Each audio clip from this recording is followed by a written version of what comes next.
अभी निखिल कामत के पॉडकास्ट पे ब्रायन जॉनसन आया था एंड अपेरेंटली ही लेफ्ट क्योंकि AQI बहुत ज़्यादा था, 130, मुंबई के एक होटल में। तो चलिए एक सॉल्यूशन एक्सप्लोर करते हैं कार्बन कैपिटलिस्ट की नई वीडियो के साथ। Stay tuned.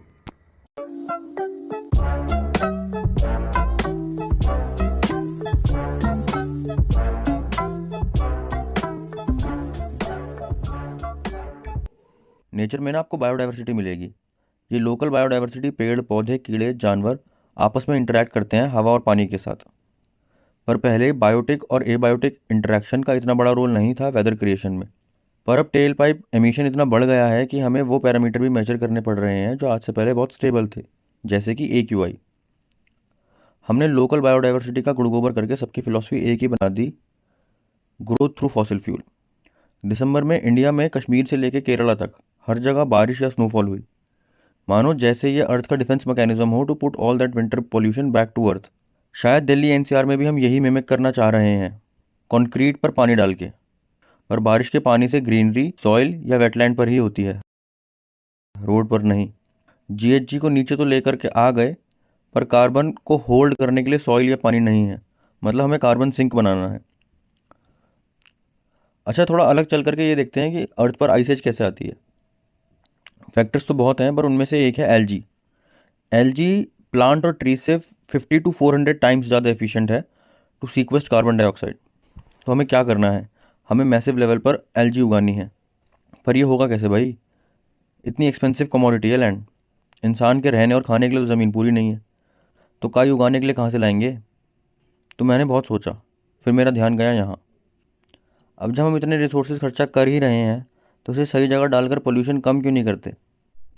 पहले तो पानी यहाँ डालो, और ये ग्रीनरी अगर हवा साफ नहीं कर पा रही तो इसे हटाओ और एलजी उगाओ। अभी के सिस्टम में मैसिव लैंड मास खराब जा रहा है डिवाइडर के बीच का, बट एलजी कमर्शियली तो उगती ही रेसवे पॉन्ड में है। लेजिट ये रहा पोल्यूशन और ये रहा सॉल्यूशन। अब अलग से एलजी फार्म बनाओ तो लैंड का, लाइटिंग का, न्यूट्रिशन का खर्चा रहता है। भाई ये रही लैंड, ये रही लाइट दिन में भी और रात में भी, और ये रहा न्यूट्रिशन। इसका स्कोप बताता हूँ अब कितना है।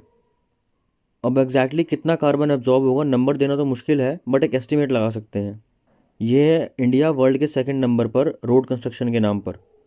उसमें से 2 लेन एक्सप्रेसवे की लेंथ है 85,000 किलोमीटर। मानो अगर डिवाइडर की लेंथ सिर्फ 1 मीटर भी है तो टोटल लैंड बनता है 8500 हेक्टेयर। इतना बड़ा एलजी फार्म अभी तक वर्ल्ड में कहीं भी नहीं है। तो हमें कंपेयर करना पड़ेगा इंडिया की छोटी नदियों से या तालाबों से। आपने नदी जितना कार्बन नदी से ज़्यादा एफिशिएंट तरीके से सीक्वेस्ट कर लिया। अच्छा, हवा तो साफ़ हो गई, बट अब इतनी एलजी का करोगे क्या? কি চাইডা आपको जेट फ्यूल बनाना है, হে গিয়া आपको प्लांट के लिए खाद बनानी है, आपको वेस्ट वाटर साफ़ करना है, हो जाऊगा। भारत में इस टाइम पर जॉब नहीं है, और ये रही एक होल टुगेदर न्यू इकनॉमी। अगर आपको पार्टिसिपेट नहीं भी करना तो ये रहे भाई आपके खड़े पैर पैसे। तो अब ये मत बोलना कि सॉल्यूशन नहीं है और सरकारें कुछ नहीं कर रही। सॉल्यूशन तो है, बट क्या आपके अंदर दम है सरकारों से राइट टू लाइफ मांगने का?